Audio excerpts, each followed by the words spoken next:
लखनऊ से ताल्लुक रखने वाली रविका सोनी नामी खातून ने शंकरपली में रील्स बनाने के शौक में रेलवे पटरियों पर कार दौड़ा दी।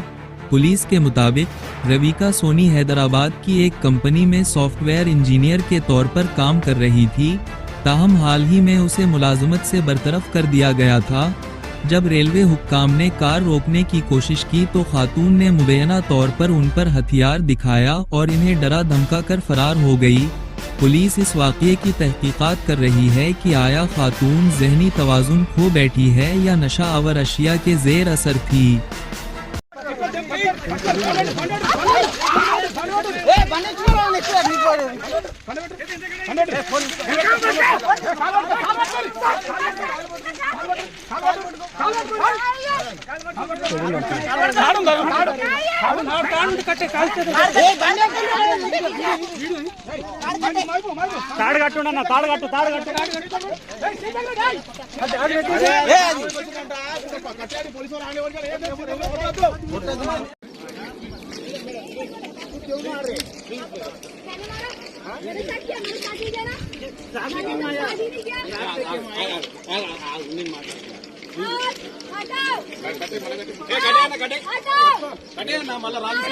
हटाओ